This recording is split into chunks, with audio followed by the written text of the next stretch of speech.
E para a gente começar a entender um pouco desse livro, eu vou começar com a etimologia, que remete à tradição ou a transmitir.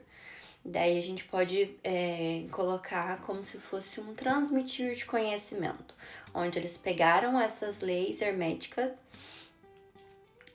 e explicaram um pouco. A primeira lei do livro fala sobre o princípio de que o universo é mental. E para a gente poder compreender um pouco dessa lei, a gente tem que colocar os conhecimentos em forma de teste e não como um absoluto. A gente precisa ir testando as ideias e colocar ali pra gente, né, levando para si o que a gente achar que é importante, que realmente vale. Então, o que o livro fala é que o universo, ele não é uma coisa física, ele é uma ideia na mente de Deus. E que a realidade, né, os nossos corpos, nossos problemas, eles são somente um palco para que a nossa consciência tenha a oportunidade de se desenvolver. E aí a gente começa a se perguntar: o que é? Ou quem é Deus? E aqui a gente pode colocar que ele é o todo. E aqui eu quero que vocês reflitam um pouco, não com religião, mas com a espiritualidade que cada um de nós pode ter. Isso não é nada fora do comum, entendeu? Eu acredito que cada pessoa possa sentir a espiritualidade, cada um de nós pode sentir o todo. Porque eu não acredito que ele seja um homem que esteja sentado lá em cima, apenas observando a obra dele, né? E também não acredito que ele seja o cosmo, porque assim como o livro fala,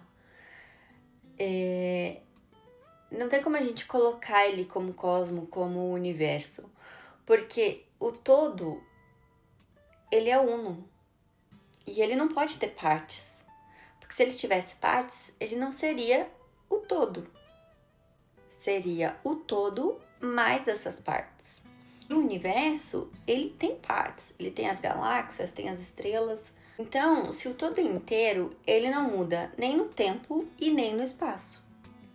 E o universo, ele é mutável, porque as estrelas nascem, as estrelas morrem. E aí a gente pensa, se o todo, ele não pode se dividir, como é que ele cria? Ele não pode usar nada de fora. Ele não pode ser um marceneiro que cria uma cadeira usando madeira, um serrote, cola. Ele não pode ser a natureza, ele não pode ser os animais, ele não pode ser como o ser humano que procria, né? Ele não tem como se dividir. Porque se ele dividir, ele é o todo e mais as suas partes. E daí o livro coloca que a única forma seria a lógica de correspondência, que é uma das leis que a gente vai falar um pouco melhor mais pra frente. E essa lógica de correspondência seria da criação mental. É como você criar um jogo. E nesse jogo você tem que ter as regras para ele poder funcionar. E se você for jogar sem usar das regras, você não vai achar graça no jogo, porque você vai estar infringindo as regras que fazem daquele jogo ser um jogo legal, ser um jogo bom. E o todo é o primeiro que segue as regras, porque o todo, ao manifestar esse universo ilusório, ele cria as regras, ele cria as leis, e ele é o primeiro a respeitá-las. E o nosso trabalho não é lutar contra as leis, mas sim entendê-las para poder fluir com essa grande mente. Para entender melhor, é como se nós fôssemos Romeu, do personagem de Shakespeare. Nós existimos, nós temos a essência do autor, mas nós não somos o autor. Nós somos uma ideia constante de evolução na mente de Deus. porque sendo Deus o todo, ele não pode criar nada fora dele. E outra coisa que a gente podia colocar seria o princípio da criação de gênero, que também é algo que eu vou falar mais pra frente, mas eu já queria dar um exemplo aqui pra vocês, que é algo que também funciona, que ele é a união do masculino, que é a ideia, a semente, com o feminino, que é a mente, o desenvolvimento. Falando bem no básico, a nossa mente, ela é o elemento feminino, que pode desenvolver, nutrir e parir qualquer semente. E o elemento masculino é a semente, é a vontade, é a sugestão, que ela pode ser tanto interna quanto externa. O que a gente só precisa entender é que a nossa mente, por desenvolver, ela aceita tudo. Então, ela pode aceitar a desenvolver tanto coisas boas, tanto coisas ruins, seja internas do nosso pensamento ou externas, que seriam crenças, que seriam pensamentos de outros que a gente coloca na nossa cabeça e acaba nutrindo e até que no final a gente acaba achando que aquela ideia daquela pessoa, de quem a gente seria, a gente acha que é nossa ideia e acaba levando isso pra nossa vida.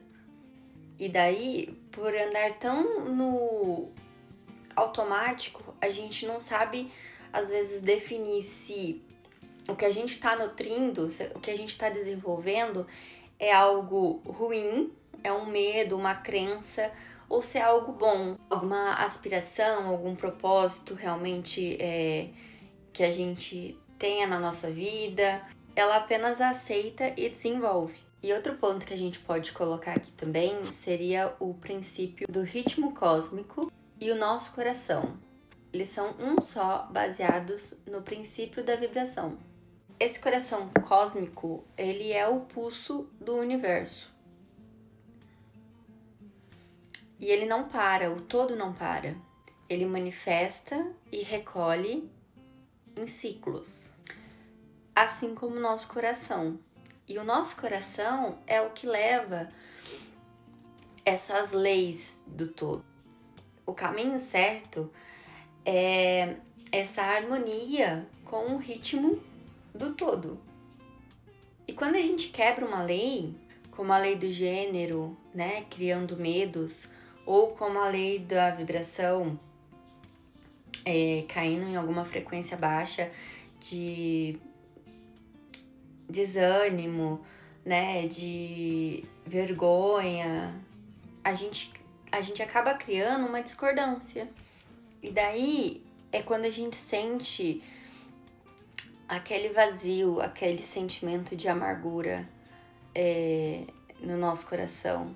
É o nosso coração dizendo: você saiu do ritmo, você atropelou uma virtude, porque o universo, ele é mental, ele pulsa, a gente consegue sentir esse pulsar. E quando a gente não tá nesse mesmo nível, nessa mesma frequência, a gente consegue sentir que algo não está certo. E o que eu queria deixar aqui é que os seus pensamentos, eles criam a nossa realidade. E é sua responsabilidade lidar com isso. Zelar pela qualidade que você desenvolve para você e para os outros. E eu acredito que eu vou conseguir passar isso um pouquinho para vocês, conforme a gente for conversando referente às outras leis, aos outros princípios.